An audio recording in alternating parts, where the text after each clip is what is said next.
So we're here today. We are very privileged to have the Honourable, do we still call you Honourable? Yes. Yes, the Honourable Simon Bridges with us. Jacinda Ardern makes the decision, but she signed a letter saying it's okay. Oh, you're allowed to keep Honourable. Nice. We've stolen a couple of minutes just asking him a couple of questions on behalf of the industry about now that he's in the opposition seat, he can be a little more candid, I suppose, and take his view on the future of our world. So I'm going to kick off, Simon, by my little soapbox is that I reckon that horticulture is in a position to potentially bump dairy out of the top spot. Don't tell any of my dairy farmer friends about that. But I think it's a much more productive use of land. And so I'm going to be bullish and I'm going to make that statement. I mean, what do you see the future of horticulture looking like? Yeah, look, it's incredibly bright, and I agree with you that there's the potential there. We've seen it actually a bit, haven't we? I mean, those horticulture numbers in terms of the GDP from them going this way, and really being stars in our economy. And I think when you look at the world mega trends and what's happening in terms of Asia and food, health, environmental footprint, you say all of that favours horticulture and means that it's quite understandable why we're seeing it go so well. Nice. I mean, for it to do well, I think we're shooting for, Port NZ's goal is 10 billion by 21, I think it is, which at the time of setting that was kind of doubling, and they're well on track, it's looking pretty good. I mean, for us to do that, the planets are going to have to align, and I suppose the obvious one is employment relation laws, immigration, that sort of stuff. I mean, without it, we're toast, really. So, I mean, where do you think that's going to go? Do you think it's going to help or hinder us?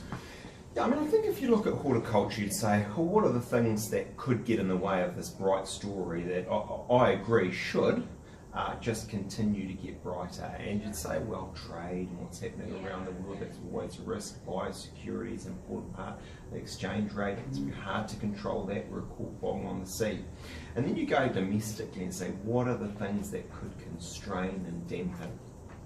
And I think you've hit the nail on the head there. It definitely is around labour at the moment. We were seeing a new government that's looking at these things, has already made some changes in the industrial area, around the 90 days, minimum wage going very dramatically over the next 2 or 3 years. These are risks, but I think more than that, they're looking at a suite of other things that would effectively mean a less flexible, dynamic labour market, and that'd be a real worry. Next to that, the other side of the coin, really, I suppose, is exactly what you also pinpoint, that's the immigration question. And I think if the new government, in terms of Labour, New Zealand First, Greens, implemented what they said they would, going to the election of dramatic reductions in immigration, that would be a very significant problem for the horticulture sector. Actually, what we're seeing is a bit of backtracking there, and that's good news. I welcome that. But what is concerning at the moment is we don't know what's in its place. So we are in a period of uncertainty. I hope that what the new government does is they, having sort of started to understand the reality of business and what's happening, as opposed to pre-election politics, realise that we do need to keep immigration going. We do need to see workers coming in a relatively full employment.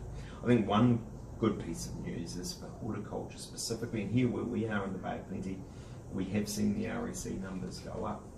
That's partly as a result of the old government, but also this new government. And so that helps at level. But of course, with the growth we're going to see, we're forecast to see, those numbers realistically are going to continue increasing. And it is, we all know what a bottleneck labour is going to be for us. It was already an issue and it will continue to be.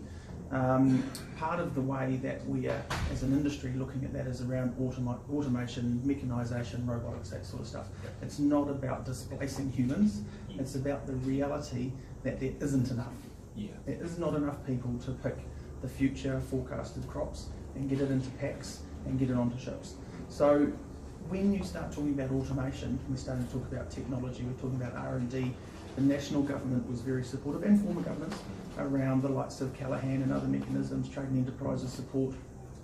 Where do we see that going? We saw a recent announcement where Callaghan was clearly well supported by by Labour, so Yes. that gave us some confidence. What else could you tell us around that? Well, look, I hope they continue with the sort of settings that we've had, that, as you say, have been pro-business and have been good. I mean, I think what is true, and I think will continue, is, look, the last government and this one understands this point, and that is, you know, to grow GDP, have higher paying wages, what you do need to see is increased investment in science and innovation.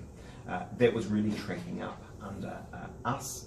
And I hope that we continue to see good investment in that area, so that continues under this government. I agree with what you're saying about automation. I think on the whole it's very exciting. There's some anxiety, of course, out there that, you know, as you see that, you are putting people out of jobs. I, for one, actually don't have that concern. I think that what you see is different jobs in different areas, and, you know, to stay competitive as a little country, we need to make sure we are investing in those sort of things. So it's good to see that some of that is happening in the horticulture industry. Awesome. Well, we'll wrap up there. That was awesome. I'm quite surprised Simon actually found the time to get us today, because he has announced that he's giving the leadership a nudge for the National Party, so we wish you all the very best for that. You may well be our very next Prime Minister, and he'll never have time for us again, so we got it this time. So Good, I will. Good stuff. See you. Cheers, mate.